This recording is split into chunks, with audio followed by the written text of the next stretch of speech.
ഹരിശ്രീ ഗണപതയേ നമഃ. അവിഘ്നമസ്തു. ശ്രീരാമ രാമ രാമ ശ്രീരാമചന്ദ്ര ജയ. ശ്രീരാമ രാമ രാമ ശ്രീരാമഭദ്ര ജയ. ശ്രീരാമ രാമ രാമ സീതാഭിരാമ രാമ. ശ്രീരാമ രാമ രാമ ലോകാഭിരാമ ജയ. ശ്രീരാമ രാമ രാമ രാവണാന്തക രാമ. ശ്രീരാമ മമ ഹൃദി രമതാം രാമ രാമ. നമ്മൾ പറഞ്ഞു നിർത്തിയത് വിശ്വാമിത്രൻ അയോധ്യയിൽ എത്തിയതിനെ കുറിച്ചാണ്. അപ്പോൾ വിശ്വാമിത്രൻ്റെ ആഗമന വൃത്താന്തം അറിഞ്ഞ് അദ്ദേഹത്തെ സന്ദർശിക്കുവാനായി വസിഷ്ഠനും സുമന്ത്രരും തത്സമയം അവിടെ എത്തി. ബ്രഹ്മാത്മജനെ കണ്ട് കൗശികൻ എഴുന്നേറ്റ് അഭിവാദ്യം ചെയ്തു. അങ്ങനെ അവർ തമ്മിൽ കുശല പ്രശ്നങ്ങൾ ചെയ്തുകൊണ്ടിരിക്കുന്നതിനിടയിൽ ദശരഥൻ വിനയാദരവോടെ വിശ്വാമിത്രനോട് ചോദിച്ചു, ധന്യാത്മാവായ മഹാമുനെ, എന്തൊരു കാര്യസാധ്യത്തിനു വേണ്ടിയാണ് അങ്ങയുടെ പാദമലരുകൾ ഇവിടം സ്പർശിച്ചതെന്ന് അറിയാൻ ആഗ്രഹമുണ്ട് എന്ന് പറഞ്ഞു. അപ്പോൾ വിശ്വാമിത്രൻ പറഞ്ഞു, രാജപുങ്കവ, ഞാൻ പറയുന്നത് ഒരു പ്രശംസയാണെന്ന് അങ്ങ് കരുതരുത്. വീരശൂര പരാക്രമശാലികളും അസ്ത്രവിദ്യയിൽ അദ്വിതീയ വിദഗ്ധനുമായ 4 പുത്രന്മാർ അങ്ങയ്ക്കുള്ളതായി കേട്ടു. അവരിൽ ഒരു മകനെ, അതായത് മൂത്ത മകനായ രാമചന്ദ്രനെ എൻ്റെ കൂടെ അയക്കണം, എതിരൊന്നും പറയരുത്. ദശരഥൻ ചോദിച്ചു, പ്രഭു, ഈ രാജധാനി വിട്ട് പുറത്തെങ്ങും പോയിട്ടില്ലാത്ത ആ കുമാരനെ കൊണ്ട് അങ്ങേക്ക് എന്ത് സഹായമാണ് ചെയ്യാൻ സാധിക്കുക എന്ന് ചോദിച്ചു. അപ്പോൾ വിശ്വാമിത്രൻ പറഞ്ഞു, എല്ലാ അമാവാസി നാളും പിതൃദേവാദികളെ പ്രീതിപ്പെടുത്തുവാൻ വേണ്ടി എൻ്റെ ആശ്രമത്തിൽ വെച്ച് ചില ഹോമകർമ്മങ്ങൾ നടത്താറുണ്ട്. മാരിജൻ, സുബാഹു തുടങ്ങിയ കുറെ രാക്ഷസന്മാർ അത് മുടക്കി വലിയ ശല്യം ചെയ്തു വരുന്നു. രാവണന്റെ അനുയായികളും മിത്രങ്ങളുമാണവർ. എൻ്റെ ഹോമകർമാദികൾ വിഘ്നം കൂടാതെ നടത്തുന്നതിന് സഹായകമായ വിധം ഈ നിശാചരന്മാരെ വധിക്കുന്നതിനു വേണ്ടിയാണ് രാമനെ എൻ്റെ കൂടെ അയക്കണമെന്ന് ഞാൻ ആവശ്യപ്പെടും. കേവലം 16 വയസ്സ് മാത്രം പ്രായമുള്ള രാജകുമാരനെ കൊണ്ട് ഈ രാക്ഷസന്മാരെ നിഗ്രഹിക്കാൻ തക്ക പ്രാപ്തിയില്ല. അതുകൊണ്ട് ദേവലോകത്ത് പോയി 10 ദിക്കുകളിലും നിന്ന് 10 ശംഭരന്മാരെ ഒരേ സമയത്ത് വധിച്ചവനായ താൻ രാമന് പകരം വരാമെന്ന് വിശ്വാമിത്രനോട് ദശരഥൻ പറഞ്ഞു. പക്ഷേ വിശ്വാമിത്രൻ അതിന് സമ്മതിച്ചില്ല. അദ്ദേഹം പറഞ്ഞു, അങ്ങയ്ക്ക് വാർദ്ധക്യമായി, അങ്ങയുടെ പുത്രന്മാർ അസ്ത്രപ്രയോഗ വിദഗ്ധരുമാണ്. ആ സ്ഥിതിക്ക് അങ്ങയെ കൊണ്ടുപോകുന്നത് ശരിയല്ല. രാമനെ ഞാൻ കൊണ്ടുപോകുന്നതിന് പല ഉദ്ദേശങ്ങളുമുണ്ട്. എൻ്റെ ഗുരുഭൂതനും അങ്ങയുടെ കുലഗുരുവുമായ വസിഷ്ഠ മഹർഷിയോട് ആലോചിച്ചിട്ട് അദ്ദേഹത്തിൻ്റെ നിർദ്ദേശപ്രകാരം പ്രവർത്തിച്ചാൽ മതി എന്ന് പറഞ്ഞു. അതുപോലെ മാരിജ, സുബാഹു എന്ന് വേണ്ട സകല രാക്ഷസവർഗത്തെയും ശപിച്ച് ഭസ്മമാക്കാൻ എനിക്ക് കഴിയും. പക്ഷേ അവരങ്ങനെ മുനിശാപമേറ്റ് മരിക്കേണ്ടവരല്ല. ഞാൻ ശപിച്ചാല് വിധിക്ക് അത് വിപരീതമായിരിക്കും. അതുകൊണ്ടാണ് അങ്ങയുടെ പുത്രന്റെ സഹായം ഞാൻ ആവശ്യപ്പെടുന്നത് എന്ന് പറഞ്ഞു. ദശരഥൻ ആകെ ധർമ്മസങ്കടത്തിലായി. മകനെ അയക്കാനും മുനിയെ വെറുപ്പിക്കാനും വയ്യ. അദ്ദേഹം കുലഗുരുവിനെ രഹസ്യമായി വിളിച്ച് ഇതിനെന്താണ് ഒരു പോംവഴി എന്ന് ആലോചിച്ചു.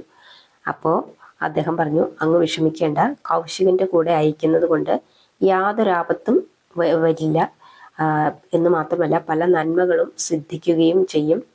സഹായത്തിന് ലക്ഷ്മണൻ കൂടി കൂടെ പൊയ്ക്കൊള്ളട്ടെ എന്ന് പറഞ്ഞു. അങ്ങനെ വസിഷ്ഠന്റെ ഉപദേശം കേട്ട് പാതി മനസ്സോടെ ദശരഥൻ പുത്രന്മാരെ വിശ്വാമിത്രന്റെ കൂടെ അയക്കാമെന്ന് സമ്മതിച്ചു. രാമനെ അടുത്ത് വിളിച്ച് ദശരഥൻ പറഞ്ഞു, നീയും ലക്ഷ്മണനും കൂടി ഇദ്ദേഹത്തിന്റെ കൂടെ പോകുക. ഇദ്ദേഹത്തിന്റെ ആജ്ഞകളെ ആദരപൂർവ്വം അനുസരിക്കണം എന്ന് പറഞ്ഞു. അങ്ങനെ രാമലക്ഷ്മണന്മാർ സന്തോഷത്തോടു കൂടി വിശ്വാമിത്രന്റെ കൂടെ യാത്രയായി. കാനന മധ്യേ സഞ്ചരിക്കുമ്പോൾ യാത്രാക്ഷീണം ലഘൂകരിക്കാൻ വേണ്ടി രസജന്യങ്ങളായ പല കഥകളും കുമാരന്മാരെ പറഞ്ഞു കേൾപ്പിച്ചു. ശ്രേഷ്ഠന്മാരായ സൂര്യവംശ രാജാക്കന്മാരെ കുറിച്ചുള്ള കഥകളായിരുന്നു അധികവും. അങ്ങനെ പൂർവികരുടെ മഹൽ കഥകൾ കേട്ട് രസിച്ചും ആരണ്യ ലാവണ്യം കണ്ട് ആനന്ദിച്ചും അവർ സരയൂ നദീതീരത്തുകൂടി യാത്ര ചെയ്തുകൊണ്ടിരുന്നു. സരയൂ ഗംഗാ സംഗമസ്ഥാനത്ത് ഒരു ആശ്രമം കണ്ട് മുനിവരൻ പറഞ്ഞു, ദക്ഷയാഗത്തിൽ ശിവപത്നിയായ സതീദേവി യോഗാഗ്നിയിൽ ദഹിച്ചതിനു ശേഷം പരമശിവൻ തപസ് ചെയ്തുകൊണ്ടിരുന്ന പുണ്യസ്ഥലമാണിത്. ഇവിടെ വെച്ചാണ് സമാധിയിൽ ലയിച്ചിരുന്ന ശിവനെ ഉണർത്തുവാൻ വേണ്ടി കാമദേവൻ മലർബാണങ്ങൾ പൊഴിച്ചത്. മുക്കണ്ണൻ കണ്ണു തുറന്ന് കന്ദർപ്പനെ ചുട്ടുകരിച്ചതും ഇവിടെ വെച്ച് തന്നെയാണ്. അതുമൂലം ഈ സ്ഥലത്തിന് കാമവനം എന്നും ഈ ആശ്രമത്തിന് കാമാശ്രമം എന്നും പേരുകൾ സിദ്ധിച്ചു. യാത്രക്കാരായ മഹർഷികൾക്ക് ഈ ആശ്രമം ഇപ്പോൾ ഒരു വിശ്രമ സങ്കേതമാണ്. കാമവനം കഴിഞ്ഞുള്ള യാത്രയിൽ വിശപ്പും ദാഹവും കൊണ്ട് കുട്ടികൾ ക്ഷീണിക്കുന്നത് കണ്ട് മഹർഷി വര്യൻ ബല, അതിബല എന്ന 2 അത്ഭുത സിദ്ധിയുള്ള മന്ത്രങ്ങൾ അവർക്ക് ഉപദേശിച്ചു കൊടുത്തു. ആ മന്ത്രങ്ങൾ ജപിച്ചാൽ വിശപ്പും ദാഹവും അനുഭവപ്പെടുകയില്ല. അതാണ് ആ മന്ത്രദ്വയങ്ങളുടെ വൈശിഷ്ട്യം.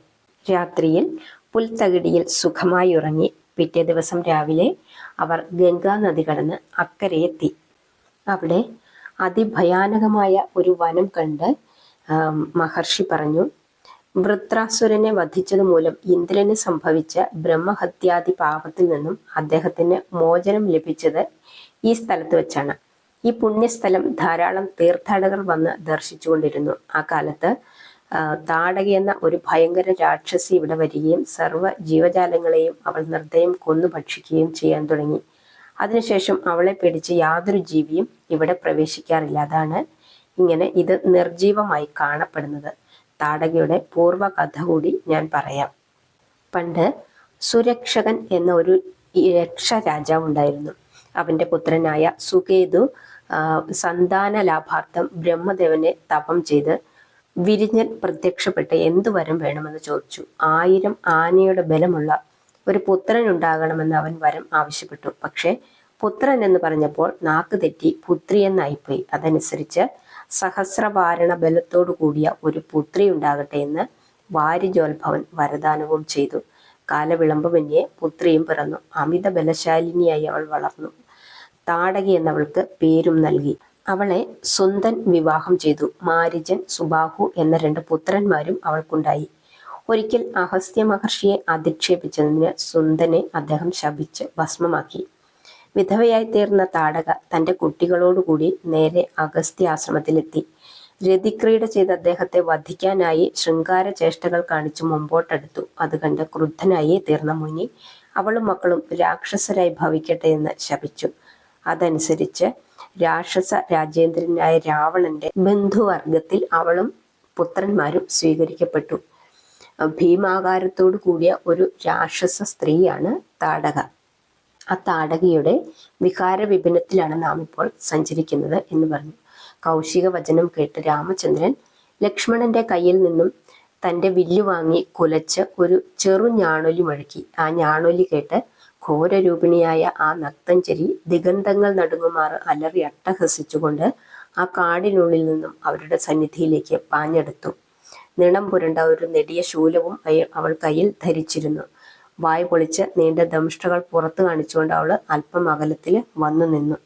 അവളെ നിഗ്രഹിച്ചു കൊള്ളാൻ മുനിശ്രേഷ്ഠൻ ആജ്ഞയും കൊടുത്തു. എന്നാൽ അവളൊരു സ്ത്രീയല്ലേ, സ്ത്രീവധം നിഷിദ്ധമാണെന്നാണല്ലോ വേദശാസ്ത്രങ്ങൾ എന്ന് രാമനൊരു സംശയവും തോന്നി. വിശ്വാമിത്രൻ പറഞ്ഞു, ആകൃതി കൊണ്ട് മാത്രമാണ് അവൾ സ്ത്രീയെ, അവളുടെ പ്രവർത്തികളിൽ ഒന്നിലും സ്ത്രീത്വമില്ല. അതുകൊണ്ട് അവളെ വധിക്കുന്നതിൽ തെറ്റില്ല എന്നും അതുകൊണ്ട് അഥവാ എന്തെങ്കിലും ദോഷമുണ്ടാവുന്നുണ്ടെങ്കിൽ അത് തൻ്റെ മേലായിരിക്കും വന്ന് ഭവിക്കുക എന്നും പറഞ്ഞ് അങ്ങനെ അവളെ നിഗ്രഹിക്കാൻ മുനി വീണ്ടും ആജ്ഞാപിച്ചു.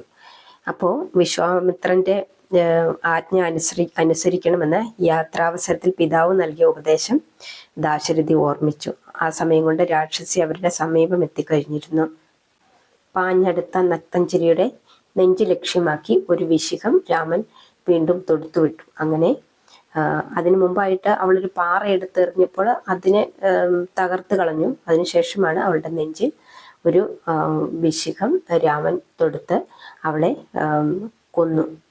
അങ്ങനെ താടക മരിച്ചു വീണതോടുകൂടി ശാപവിമുക്തയായി ഭവിച്ച സൂക്ഷ്മ ശരീരിണിയായ യക്ഷി സർവാഭരണ വിഭൂഷിതയായി രാമചന്ദ്രന്റെ കാലിണകളിൽ വീണ് അദ്ദേഹത്തെ വാഴ്ത്തി സ്തുതിച്ച ശേഷം അവിടെ നിന്നും യാത്രയായി.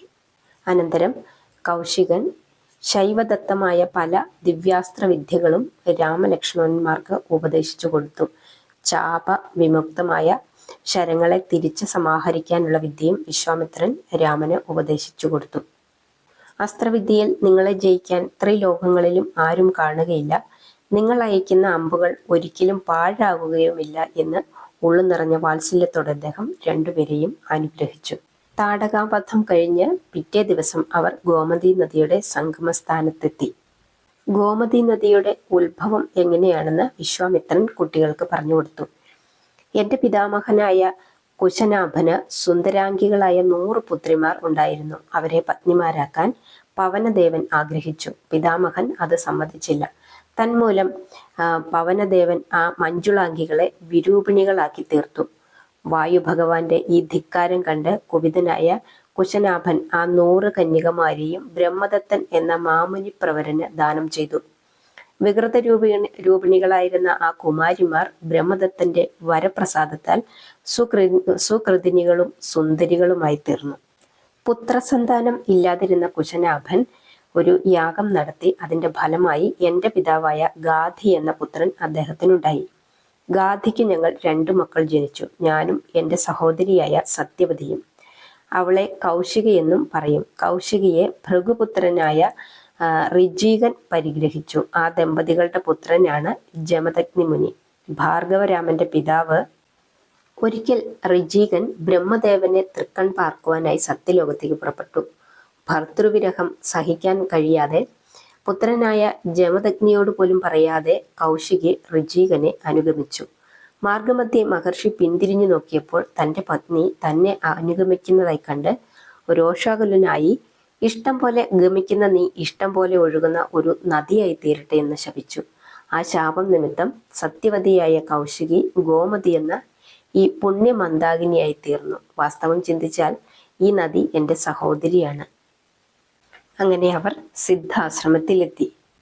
മഹാബലി തൻ്റെ ഇന്ദ്രപട്ടം തട്ടിയെടുക്കുമോ എന്ന് ഭയപ്പെട്ട ജിഷ്ണു വിഷ്ണുദേവനെ പ്രാർത്ഥിച്ച പുണ്യസ്ഥലം ഇതാണ്. അതുപോലെ കശ്യപ പ്രജാപതി പ്രിയപത്നിയായ അതിഥിയും ഒരുമിച്ച് വിഷ്ണു തങ്ങളുടെ പുത്രനായി അവതരിക്കണമെന്ന് പ്രാർത്ഥിച്ചുകൊണ്ട് തപം ചെയ്ത പുണ്യസ്ഥലവും ഇതാണ്. ഭഗവാൻ ശ്രീനാരായണൻ കശ്യപപുത്രനായി വാമന രൂപത്തിൽ അവതരിച്ച് യാഗദീക്ഷിതനായിരുന്ന മഹാബലിയുടെ മുമ്പിൽ ചെന്ന് ഇരിക്കാൻ 3 അടി ഭൂമി ചോദിച്ച് ഒടുവിൽ വളർന്ന് 3 ലോകങ്ങളും 3 അടിയാക്കി അളന്നു വാങ്ങിയെടുത്ത് ഇന്ദ്രന് ദാനം ചെയ്തു. അതോടൊപ്പം ബലി ചക്രവർത്തിയെ പാതാളത്തിലേക്കും അയച്ചു. അതിനുശേഷം ആ വാമനമൂർത്തി തപസ് ചെയ്തുകൊണ്ടിരുന്നതും ഈ സിദ്ധാശ്രമത്തിലാണ്. വാമന രൂപത്തിൽ ബ്രഹ്മചാരിയായി മഹാബലിയുടെ മുമ്പിൽ വന്നു നിൽക്കുന്നത് മഹാവിഷ്ണു ആണെന്ന് പറഞ്ഞ് ദാനത്തിന് പ്രതിബന്ധമുണ്ടാക്കാൻ ശ്രമിച്ച ശുക്രന്റെ കണ്ണ് നഷ്ടപ്പെട്ടു. ആ ഒറ്റക്കണ്ണനായതിനു ശേഷം മഹർഷിയും പിന്നീട് ഈ സിദ്ധാശ്രമത്തിൽ വന്ന് കുറെ കാലം തപസ്സനുഷ്ഠിച്ചിട്ടുണ്ട്. ഇപ്രകാരം പുണ്യപ്രദമായ ഈ സിദ്ധാശ്രമത്തിലാണ് ഞാനും യാഗം നടത്താൻ ഒരുങ്ങുന്നത്. 6 ദിവസമാണ് യാഗത്തിന്റെ കാലാവധി എന്ന് പറഞ്ഞു.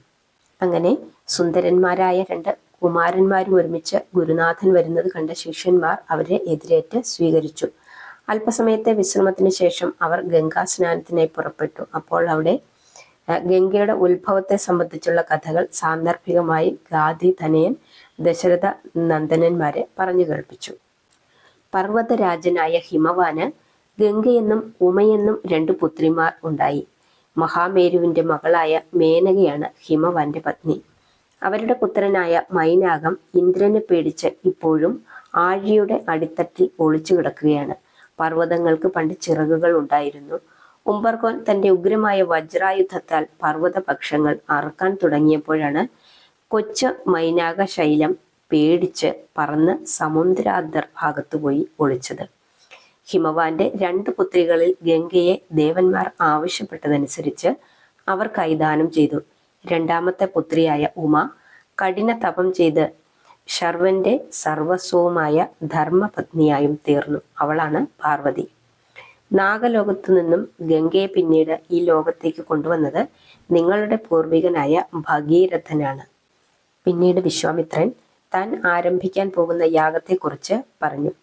പലതവണയും ഞാൻ യാഗം തുടങ്ങിയെങ്കിലും ഒരു തവണയെങ്കിലും രാക്ഷസന്മാർ അത് മുഴുമിപ്പിക്കാൻ അനുവദിച്ചിട്ടില്ല.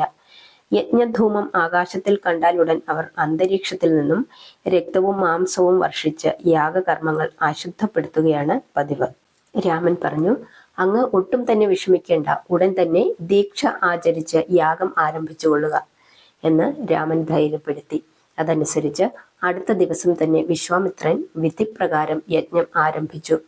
ഹോമപ്പുക ആകാശത്തിൽ പരന്നതോടുകൂടി മാരീചൻ, സുബാഹു, അതായത് താടകയുടെ മക്കള് തുടങ്ങിയ കുറെ രാക്ഷസന്മാര് മലിന വസ്തുക്കൾ വർഷിച്ച് യാഗം അശുദ്ധമാക്കാൻ തയ്യാറായി. അതുകൊണ്ട് രാഘവൻ ഒരു വാനവാസ്ത്രം പ്രയോഗിച്ച് മാരീചനെ അസ്ത്രപ്രജ്ഞനാക്കി 100 യോജന അകലത്തിൽ തെറിപ്പിച്ചു. അനന്തരം ഒരു ആഗ്നേയാസ്ത്രം പ്രയോഗിച്ച് സുബാഹുവിനെ ആകാശത്ത് വെച്ച് തന്നെ കത്തിയെരിച്ച് ചാമ്പലാക്കി. ബാക്കിയുള്ള രാക്ഷസന്മാരെ വായവ്യാസ്ത്രത്താല് സൗമിത്രിയും കൊന്നൊടുക്കി. യാതൊരു അമംഗളവും കൂടാതെ യാഗം നിർവിഘ്നം നടന്നു. 6-ാം ദിവസം അത് ശുഭമായി പൂർത്തിയാവുകയും ചെയ്തു. കൗശികനും മുനിഗണങ്ങളും ദശരഥ നന്ദനന്മാരെ അനുമോദിച്ച് ആശ്ലേഷിച്ച് വേണ്ട ആശീർവാദങ്ങൾ നൽകി അനുഗ്രഹിച്ചു. ഇതിൻ്റെ ബാക്കി ഭാഗം നമുക്ക് അടുത്ത വീഡിയോയിൽ പറയാം. നാളെ.